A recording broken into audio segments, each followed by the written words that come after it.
ചരിത്രവും വിശ്വാസവും ഇടകലർന്നു നിൽക്കുന്ന അനന്തപുരത്തെ തടാകക്ഷേത്രത്തിന് ആരെയും ആകർഷിക്കുകയും അതിശയപ്പെടുത്തുകയും ചെയ്യുന്ന ഒരുപാട് പ്രത്യേകതകളുണ്ട്. കത്തിയിരുന്ന കൊടുംചൂടിലും ജലനിരപ്പ് താഴാതെ നിൽക്കുന്ന കേരളത്തിലെ ഏക തടാകക്ഷേത്രമാണ് അനന്തപുരത്തേത്.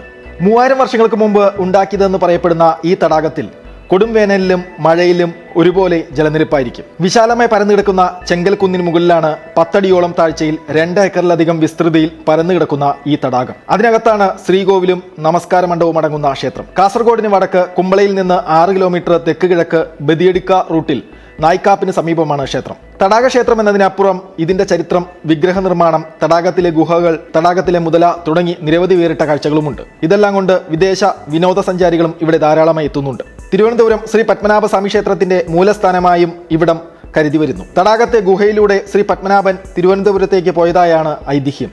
ഇപ്പോഴും അതിന്റെ ഓർമ്മയ്ക്കായി ഉത്സവവേളയിൽ അനന്തപത്മനാഭസ്വാമി ക്ഷേത്രത്തിൽ നിന്നും ആളുകൾ വന്ന് നിവേദ്യം ചെയ്യാറുണ്ടെന്ന് ട്രസ്റ്റി മാനേജർ ലക്ഷ്മണൻ നമ്പൂതിരി പറയുന്നു.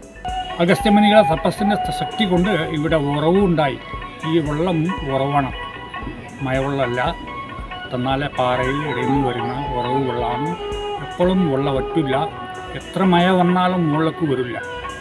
വെള്ളപ്പൊക്കം പറയുന്ന ഇവിടെ നടക്കില്ല. അങ്ങനെ വിശിഷ്ടമായ ഒരു ഇതാണ് തടാക ക്ഷേത്രമാണ്. പ്രധാന ദേവനായ അനന്തപത്മനാഭന് വലതുവശത്ത് ഭൂമിദേവിയും ഇടതുവശത്ത് മഹാലക്ഷ്മിയും കിഴക്കോട്ട് ദർശനമായുണ്ട്. ശ്രീകോവിലിന്റെ മേൽക്കുര ചെമ്പ് ഷീറ്റ് കൊണ്ട് പൊതിഞ്ഞിരിക്കുന്നതാണ്. പ്രദക്ഷിണത്തിന് വിശാലമായ വഴിയുണ്ട്. മൃഗങ്ങളുടെയും പക്ഷികളുടെയും അടക്കം ചിത്രങ്ങൾ കൊണ്ട് പുറംഭാഗത്തെ അലങ്കരിച്ചിരിക്കുന്നു. തടാകത്തിൽ ഉറപ്പിച്ച കരിങ്കൽ തൂണുകൾക്ക് മുകളിലാണ് അടിത്തറ നിർമ്മിച്ചിരിക്കുന്നത്. ശ്രീകോവിലിന്റെ ചൂരുകൾ നിർമ്മിച്ചിരിക്കുന്നത് ചെങ്കൽ കല്ലുകൾ കൊണ്ടാണ്. തെക്ക് പടിഞ്ഞാറായി ശ്രീകൃഷ്ണന്റെ ഉപദേവാലയവുമുണ്ട്. പാമ്പിന്മേൽ ഇരിക്കുന്ന ശ്രീ പത്മനാഭ വിഗ്രഹം കടുശർക്കര യോഗം ഉപയോഗിച്ച് പരമ്പരാഗത ശൈലിയിലാണ് ഒരുക്കിയത്. ക്ഷേത്ര തടാകത്തിൽ പണ്ടുതൊട്ടേ മുതല വസിക്കുന്നതിനാലും ക്ഷേത്രം പ്രസിദ്ധമാണ്. നേരത്തെ ഉണ്ടായിരുന്ന ഭവ്യ എന്ന മുതലയെ 1947 ബ്രിട്ടീഷ് പട്ടാളക്കാരൻ വെടിവെച്ച് കൊന്നതാണ്.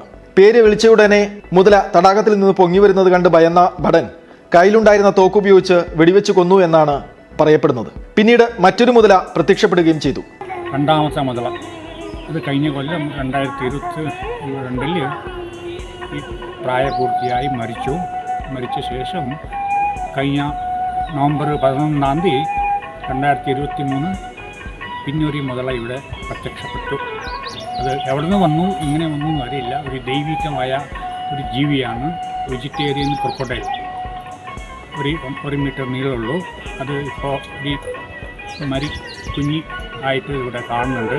എല്ലാവർക്കും ഭക്തജനങ്ങൾക്ക് വൈകുന്നേരം അമ്പലത്തിൻ്റെ ഫൗണ്ടേഷൻ പുറത്ത് വന്നിട്ട് കടന്നുകൊണ്ടിരിക്കും. എല്ലാവരും ദർശനം ചെയ്യുന്നുണ്ട്. കഴിഞ്ഞ കൊല്ലം പ്രായാധിക്യത്താൽ അതിന് ജീവൻ നഷ്ടമായി. ഇതിനുശേഷം നവംബറിൽ ഒരു കുഞ്ഞു മുതല കൂടി പ്രത്യക്ഷപ്പെട്ടിരിക്കുന്നു. രാവിലെയും വൈകുന്നേരവും മുതലക്കുഞ്ഞിനെ ക്ഷേത്രത്തോട് ചേർന്ന വെള്ളത്തിൽ കാണാനാകും. ഇതും പൂർണ്ണ വെജിറ്റേറിയൻ മുതലയാണെന്ന് ട്രസ്റ്റി മാനേജർ പറഞ്ഞു. വിശ്വാസികൾ മുതലയ്ക്ക് പ്രത്യേകം വഴിപാട് ചെയ്തു വരുന്നുണ്ട്.